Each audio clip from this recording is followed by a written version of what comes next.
For na nga, Natapos mo? Char, magdagdag ka to. Oh.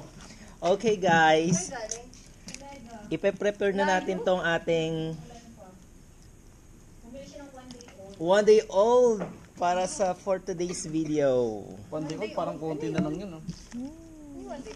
Year old na sisiyo. Sisiyo. So dahil hindi tayo kumakain nito, Ayun no. ito na siya. Sisiw yan? Yes. Tingin ako. This is like a duck Tikman mo, masarap yan. Ayoko. na Bakit? Naisip ko yung kawawang ano. you know that sa US, kapag may inano ka na ganito, naawa sila kasi bakit daw baby pa pinapatay na. It's like cruelty. Pero dito sa Pilipinas, delicacy yan. So, ito na guys. Tikman ko una. I'll go first. I like it. Uy, diyan ka. Mag-ano ka dyan. Oh, harap mo kayo Huwag mong iharap sa akin. Hindi. Kailangan makita. Bakit ba may ganyan? Ang liit. Gusto ko ng malaki. May mapait din eh. Ayun. Angelo. Naawa ako. Huwag ka maawa.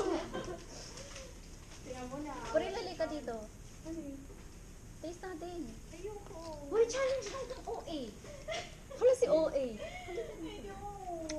Minsan lang eh. Ako nga, hindi naman ako makain nito.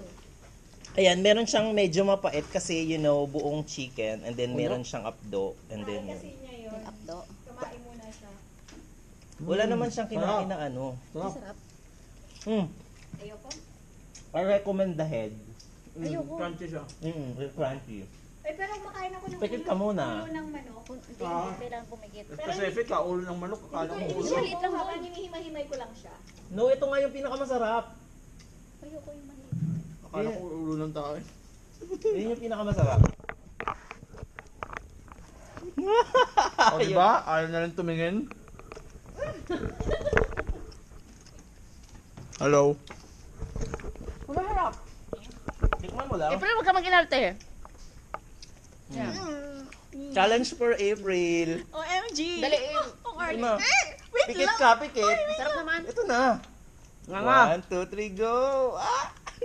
How do you feel? Oh my God. Oh my God. Ayaw, masarap. Nga. Diba? Not bad? Masarap naman. O diba? So, kung cruelty sa atin, delicacy ito kaya. Diba? Ang sarap nga. Mature pag magsubo kayo, mag-ano ka. Feeling ko niya sisiw. Sisiw niya, ano yan? Ba't iba yung lasa? Chicken.